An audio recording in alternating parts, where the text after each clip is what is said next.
All right, here we are in the final week. You've made it all the way here and hopefully in one piece. Excited for this opportunity to finish out the class strong and read through each of these, uh, navigate the final week's assignments and be prepared for to move on to the next course. For one of you, I know this is kind of the culmination of your program, and for the other, it's just the beginning.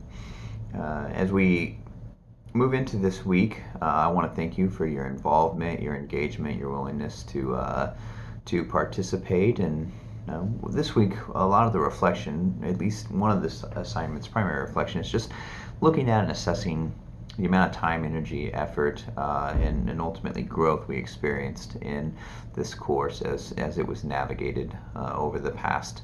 At the end of this week, will have been 5 weeks. This week, you'll notice that you have reading in your textbook from Stanley. You'll be reading chapters 1 through 6.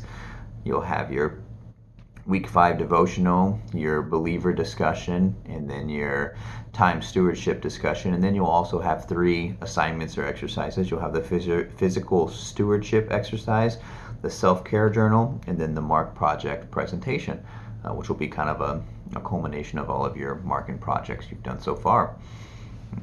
To elaborate a little bit, your week 1 devotional, it'll be your standard devotional, similar to the ones you've done in the past. Your believer discussion here, this one you're going to be looking at issues that, according to Charles Stanley, that impact clean heart and clean mind.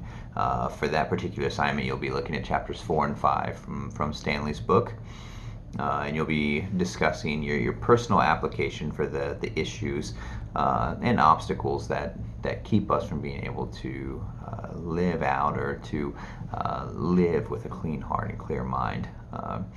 Your next assignment, the time stewardship discussion, that one's going to help you examine your time management. How well do you manage the priorities in your life? What is a priority in your life? What do you give the most time, effort, energy to? And how do you balance your life with all of those priorities? And then 4 will be a physical stewardship exercise. No pun intended with the exercise. You're going to be writing a 1-page response that presents the 3 goals, as far as 3 goals that you have in regards to your nutrition and your exercise, including a realistic plan of action that you can implement to help improve your nutrition and your exercise, pending need, of course. And then your self-care journal. This one, you're going to be reading chapters 1 through 4 and chapter 6 of Stanley, or at least utilizing them. And then you'll have a 1-page response. You're going to be addressing things like which concepts stand out to you, what previous understandings of physical and mental stewardship did you come into the course with, and how might what Stanley said complement your views on that, or contend with your views on that. And then, do you agree or disagree with Stanley and his thoughts on self-care? And then you'll be explaining why or why not. And then finally, you'll have your marking project, which we'll be taking all of the things that you've done so far for your MARC projects, and you're going to be putting them together with all your sources and all your data, and you're going to be creating one final project that you'll be posting this week. So it'll be an exciting week, a lot going on. It'll be a busy week. I hope your personal lives are doing well, and most of all, I want you to know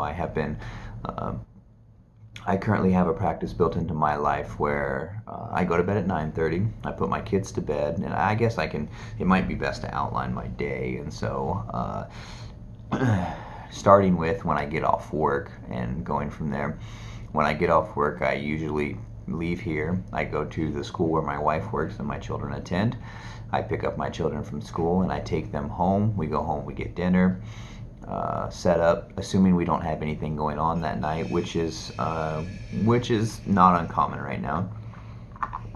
So we go home and make dinner. We do homework or whatever work we have. Right now I'm finishing up my dissertation, so a lot of my time is spent staring at a computer screen, typing all kinds of data and information in for my chapter 4 out of 5 of my dissertation. And then I put my kids to bed usually somewhere around 8 o'clock, between 8 and 8:30, and then I take care of my evening nutritional or hygiene, brushing teeth, stuff like that, and then head off to bed. I try to be asleep by 9:30 is my goal, and then I wake up at 5:30, and every morning at 5:30 I sit in a large brown chair we have, crisscross applesauce, as my children say, with my legs crossed. I put a blanket around me. I plug in headphones into my phone, and I turn on one of the apps, in Pandora or some such app whatever one it is that we currently have that we're paying for, that my wife uses in her classroom. And I'll turn on contemporary Christian music, put the headphones on to block out all of existence, and for 30 minutes I will just sit and pray. And I want you to know that part of that prayer is you. It is always praying for both of you and your success, both in this class but also in your personal life, and that God would truly speak into your life, and that as you move on from this course, whether it's a program or moving deeper into the program, that you would encounter God in a real way, and that as you do so, you would see your life changed, that you would draw closer to Him, and that He would, in turn, make Himself more known to you. And so I will continue to pray that even after we are finished here, but I want you to know it has been my great pleasure, and if you have any questions at all, please do not hesitate to ask. Thanks so much. Blessings.